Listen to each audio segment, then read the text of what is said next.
What up, Fight World? It's your boy Ego, and I'm back with some more boxing. In this video, what I want to do is talk about tonight's fights: Brandon Bam Bam Rios and Mike Alvarado, and Nonito Donaire versus Toshiaka Nishioka. I don't know why I just did a yelling Japanese accent, but anyway, it's a really great fight card. I'm looking forward to it. We got potential fight of the year, potential knockouts of the year happening right before our eyes. It's definitely going to be one of the better fights of the fourth quarter, or the better fight cards, and I'm really looking forward to it. I'm not going to do too much of a prediction, just a basic overall view of who I think will win. I'm not going to expand on and go too in depth, but let's get into it. And in the last portion of this video, what I want to do is talk about YouTube user comments. I've done this before in the previous video, where I take a look at so-called boxing fans and their YouTube comments and just further analyze them and let you know why I don't agree with the particular comments. So without further ado, let's get right into it. All right, in the title fight, the main event, Brandon Rios moving up in weight to 140 to fight Mike Alvarado, Mr. Mile High. This is an exciting fight. It's really a pick'em fight. It could swing either way. It's pretty 50-50 in my eyes. But if I had to pick a fighter and I had to lean towards somebody, I would say Mike Alvarado. And let me explain why. One, Brandon Rios is moving up in weight to fight Mike Alvarado. So I've said this in previous videos. Anytime you're dealing with weight, whether it's going up or down, there are certain side effects and potential problems that the fighter may face. And you really don't even know how your body is going to respond to it fully until you're put into that situation and you're taking that punishment, you're taking those hits, and that's really going to tell the tale. A prime example of this would be Chad Dawson versus Andre Ward. If you watch 24/7 leading up to the fight, Dawson seemed really confident. He spoke confident, and he's like, yeah, I just got to get out there and beat this guy, show him I'm the best, He was training in the mountains. He said even though he was going from 175 to 168, he said he felt great at the weight, and he was planning on beating Ward.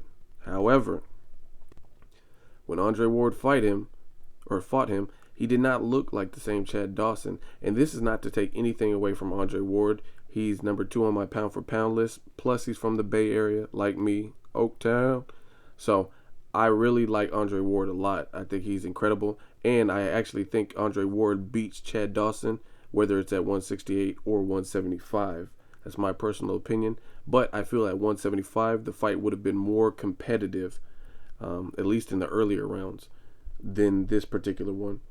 And I feel you can't omit the fact that the weight had to play some part in Chad Dawson's performance. He looked like an extra in the video Thriller or Resident Evil or some shit.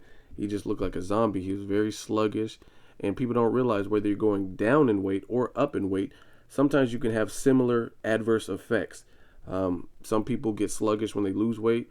Some people get sluggish when they gain weight, because if you think about it, your body is used to performing at lower weights, and then you move up in weight, and it doesn't know how to quite react. So you might be sluggish from fighting with more mass on you, and you're not used to it.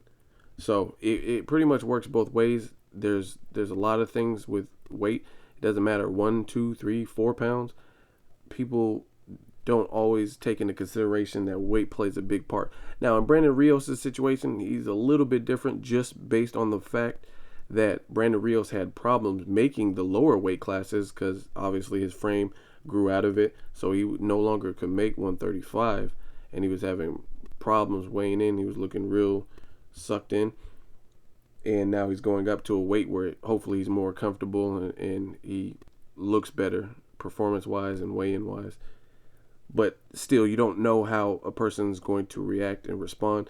Mike Alvarado is already comfortable with that weight. He's already fought at that weight, so that is one advantage. Another thing with Mike Alvarado, if you watch the British Prescott fight, that's a devastating puncher who's Colombian, and he has a real technical style. A lot of Colombians and Cubans have technical fighting styles. Plus, British Prescott is a devastating knockout puncher. Look at his KO percentage rate.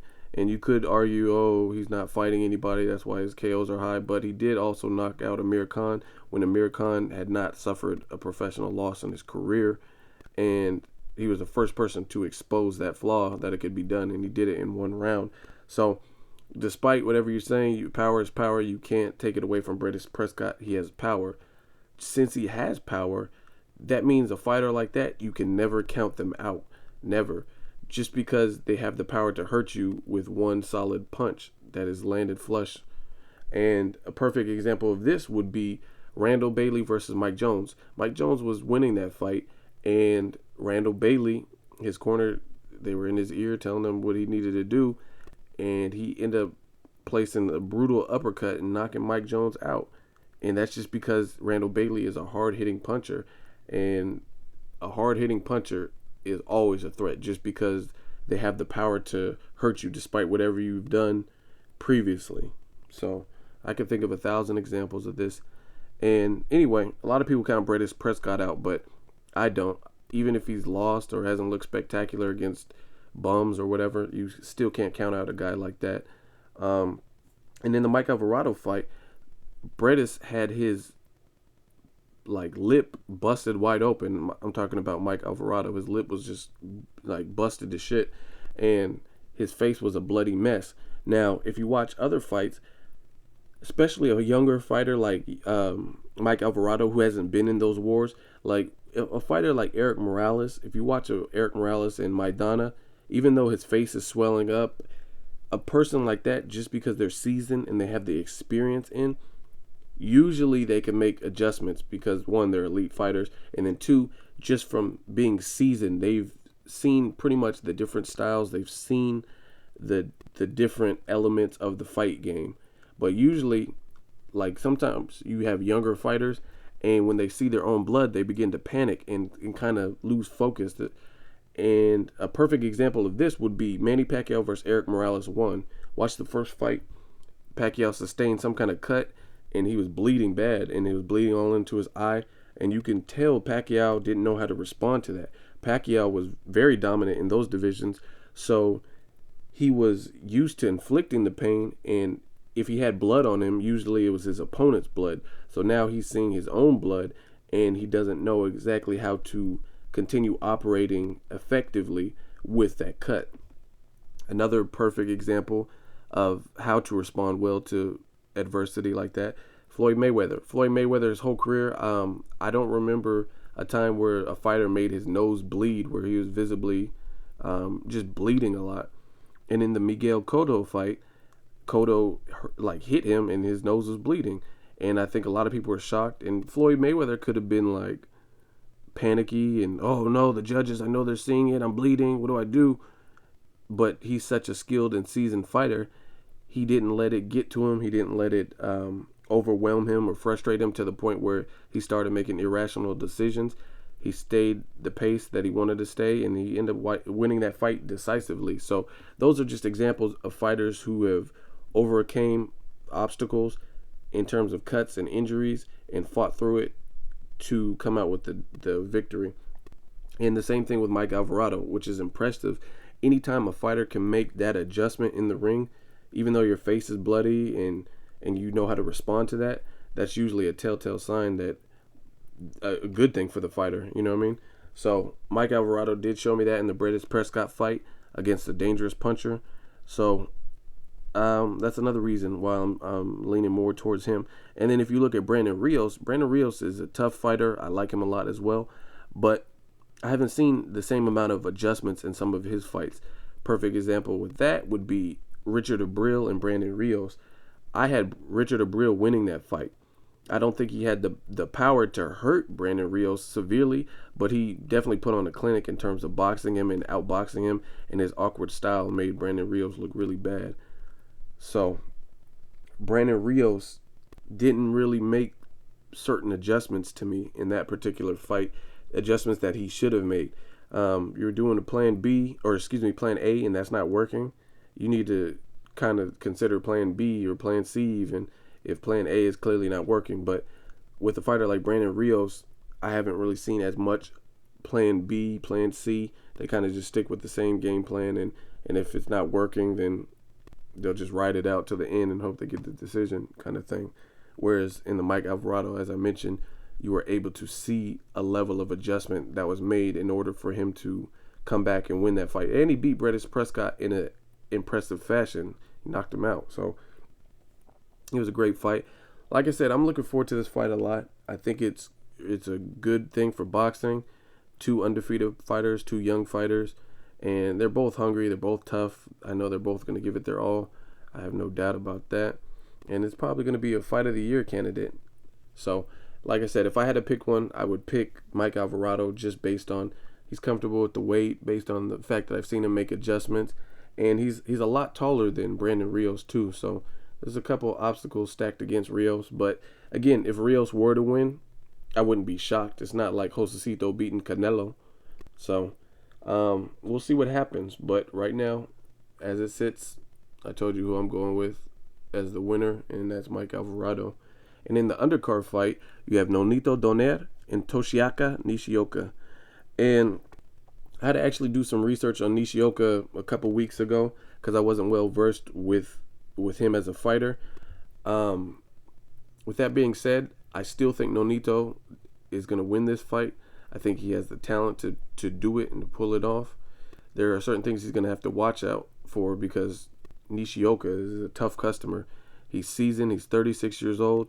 And anytime you're dealing with a seasoned fighter, I mean, it's dangerous because, again, like I was saying earlier, you're seasoned. You have that experience under your belt. You've been in certain situations. You faced the hard punchers. You faced the speed demons and the different styles. So all that experience under your belt is going to make you a more impactful fighter. It's similar to, let's say you work retail. If you work retail and you're a manager and you've been working there for 5 years, at that point, you've pretty much probably dealt with all the types of customers that you'll ever get for the most part. You've had the cool customers that are cool as hell. You've had the customers that are irate, and you've had the people who are in between. So it's really nothing different. There's no real problem if you work the same job, like a retail job, for 5 years. There's not many problems that will come up to the point where you've never been faced with anything even similar to it. So that's the same thing with a fighter like Nishioka. I'm sure he's probably fought all the styles that are out there. So his power weapon is his left hand. So again, that's going to be his biggest chance of defeating Nonito. Again, I'm going with Nonito for the win. I think he's younger, he hits hard, and he's offensive minded enough to defeat Nishioka. Nishioka has also been out of the ring for about a year. He last fought Rafael Marquez, in October of 2011. So he may have some ring rust. We don't exactly know, but usually it's not hard for a fighter to get it back if they've been fighting all their life. But another good fight. I'm definitely looking forward to it. I think it's a great card for boxing. So props to Top Rank, HBO for televising it. I mean, this is the fights that we need, and it's not even pay-per-view. That's the crazy part about it. We're getting great fights like this, and it's not even on pay-per-view. This is something that we get for free. So those are my thoughts on the fight predictions. Now we get into the fun part. This is the part I like doing. I've done it before. I take a look at some YouTube user comments. They're actual real comments that I found on the internet. Usually they're outlandish or extreme comments that I disagree with. And I post them and I analyze them, let you know why I disagree with them. As always, I got to censor the names out because why would I give the haters any press? I'm not going to give them more attention than they deserve. So I'll read their comment, but as far as their username, got to block that out. Let's get right into it. First comment. Matabula won by wide margin, maybe 7 rounds. Check the fight with sound off. HBO are so biased. Now, in that statement, I do agree with one thing. The thing I agree with is HBO is biased. Traditionally, they have their favorites like Oscar De La Hoya's, Manny Pacquiao, Amir Khan's, and their commentary usually sways towards those fighters, like those fighters can do no wrong. Example of this would be Danny Garcia versus Amir Khan. Listen to what they're saying. Everything they're saying is pretty much giving props to Amir Khan, and Danny Garcia is like, oh, he dapped him up at the end, so it's honestly to say, good job, you got me, you won the round. Like everything that he's saying is basically like Danny Garcia is struggling and that kind of thing, and Amir Khan's just doing everything right. We all seen what happened in that fight in rounds 3 and 4. Need I say more?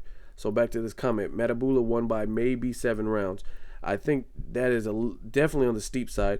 Matabula gave Nonito problems, but what I've noticed with some people in the fight game, some of the fans don't take things into perspective. You got to put things in perspective. Matabula is damn near 6 feet tall, whereas Nonito is 5'6", maybe 5'7" on a good day. So with that in mind, you got to realize that this is boxing.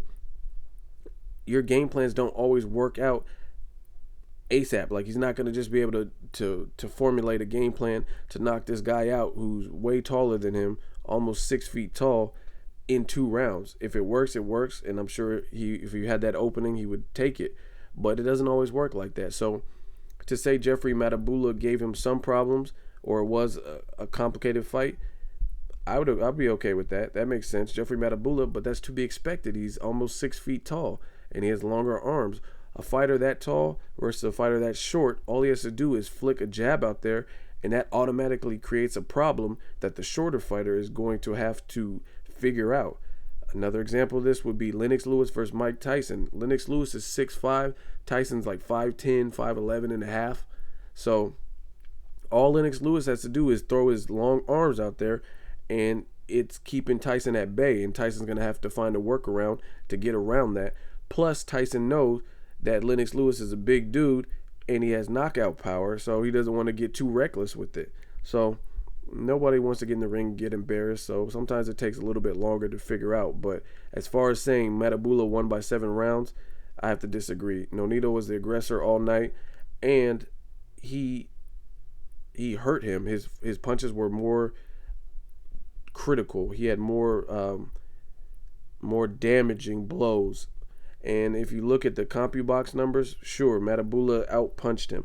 But it really depends on what's happening, like in the fight, during the course of the fight. Look at Andy Lee versus Chavez Jr. Andy Lee was doing good and he was winning the scorecards, but you could see Chavez Jr. was just eating his punches and kept coming forward. It wasn't stopping him. So he wasn't keeping him off of him. And it wasn't giving him anything to reconsider rushing in. So in the Andy Lee, he was up on the scorecards and he was winning, and I believe he was outlanding him like via CompuBox, but you could tell that Chavez Jr.'s the little punches that he was getting in some of the earlier rounds were more detrimental because you could see the reaction on Andy Lee's face. So people have to stop using CompuBox as the Bible. CompuBox is not the Bible. It's more or less a rule of thumb. Sometimes it tells the tale, and sometimes it doesn't give you a good overall view of what happened in the fight. So Matabula did outland him in terms of punches, but the more devastating punches were landed by Nonito, and Nonito was the aggressor. Plus, here's an article from Dan Raphael with ESPN. Let me read it to you. Jeffrey Matabula has jaw surgery. Former junior featherweight titleist Jeffrey Matabula, who lost his belt a July 7th unification bout against Nonito Donaire, is recovering after recent surgery to repair his jaw, which was broken in 2 places during the fight. So for somebody to have won 7 rounds, yet they got their jaw broken in 2 places, that's kind of hard to believe, especially unless it happened like very late in the fight. And when they suspect he broke his jaw, it wasn't that late in the fight. It's not like it happened in the 12th round or something like that. And we all seen what happened to the Victor Ortiz. In the Victor Ortiz fight, he broke his jaw and then he quit. So Matabula is definitely a soldier for sticking it out and fighting the whole duration of the fight. So that just goes to show you he's a tough customer, and you can't knock everyone else out. And in the moment you try to do that, you might get knocked out yourself. So he was a belt holder. He's damn near 6 feet tall, and he got his jaw broken. So I don't see how that equates to him winning by a wide margin. So that's my thoughts on that comment. Let's go on to the next comment. Donaire's fights are boring as fuck. He needs to step up and fight good fighters, not hand-picked opponents. Now, I obviously have to laugh at comments like this and disagree. Comments like this, I honestly feel a lot of times they're related to either the fighter or the fan of the fighter, or the fan. Alright, so let's get into the next comment. Donaire's fights are boring as fuck. He needs to step up and fight good fighters, not hand-picked opponents. Now, this is just laughable. I have to really disregard something like this. First of all, you can't say Donaire's fights are boring. How are his fights boring? And he had like spectacular knockouts against Montiel, unknocked out Victor Chinian. He had never been knocked out in his professional career, things like that. So usually in the lower weight divisions, you see a lot of fast-paced action. Watch Leo Santa Cruz versus Eric Morale. He was tearing him up with the body shots. Same thing with Nonito, and he's a fighter in the lower divisions, and usually it's faster-paced action. So to say his fights are boring as fuck, I don't know what you're expecting. Maybe you hop out of bed, don't brush your teeth, and immediately get on a roller coaster, and your day is just filled with thrills and adventure. But to say Nonito's fights are boring as fuck, I would be anxious to see who you admire in the sport, who has exciting fights to you. And like I said, a lot of times these comments stem from they don't like a fighter. They don't like that fighter personally, so they want to see him lose, or they want to discredit him, or they're fans of Rigondeaux and Abner Mares, and because those fights haven't happened, he's ducking and he's a boring fighter and he sucks. But there's no way you could say Rigondeaux's fights aren't boring, but Nonito's fights are boring, because at least Nonito's offensive minded, whereas you have Rigondeaux who is more defensive minded, and a lot of times people can't infiltrate his defense, and he's the only one that's really landing the good shots. And he's had way less fights than Nonito Donaire as a professional. And I know Guillermo Rigondeaux's from Cuba, so he had an extensive amateur background. They say maybe even over 400 fights. I don't know if they have the exact number, but either way, you got to be objective when you look at this. It's not about, a lot of people in sports, what they do is they take a team or a fighter and then they affiliate themselves with that, and immediately that team's rival, at least in the media, they automatically discredit. Like if you like the Lakers, you can't like the Boston Celtics, or you don't like anything about them, or you don't like the Heat. If you like Kobe, you can't like LeBron. If you like Manny Pacquiao, you can't like Mayweather, and that kind of thing. And you got to just be able to be more objective than that. Obviously, we have our favorites. Like I like Nonito Donaire, but at the same time, I still respect and appreciate Rigondeaux. And every time he has a fight, I'm willing to watch it, and I want to see it. He has a very different style, and he has an awesome technique. So, I mean, it is what it is. You got to be fair and consistent. And then the last comment, Nonito Donaire until he fights Mares or Rigondeaux, you can't say he is a pound-for-pound guy. This guy is a coward. He will move up in weight to avoid his fighters just to lose to the bigger guys. How do you go into a division weight class and avoid the best two fighters in the division and call yourself a champ? This guy is just another Wama, another Butte, a protected fighter that sooner or later can't avoid the real opponents and will be exposed. Now, they really put some thought into this. And again, this kind of stems back to, it just shows your lack of fondness to Nonito Donaire. And basically, because he hasn't fought Abner Mares or Rigondeaux, you're automatically going to discredit him. He's ducking, or he's a coward. As far as anybody who says just fighters are cowards, I mean, what do you do for a living? You probably work at Walmart's in the return counter, and every time an irate customer comes, you get your manager or want to take a break. So how are you going to call somebody else a coward? These people are putting their life on the line, their health on the line, to fight and to box for our entertainment and for money and for their families. So when people just get too reckless with that, oh, he's a coward. Yeah, I mean, you got it twisted. How are you a coward, but you're in a combat sport where all you deal with, every time you do work, you're dealing with confrontation. You're dealing with someone who wants to destroy you. Like, that doesn't really sound yellow belly-ish or cowardly to me, but that's just my take on it. You guys can feel however you want to feel. Make sure you guys subscribe and comment. Let me know what you guys think. Who do you think are going to win these fights? And subscribe, comment if you want. Hate on it. It really doesn't matter, because at the end of the day, you know what? I'm still getting the views, baby. So it's ego. Until next video, signing off.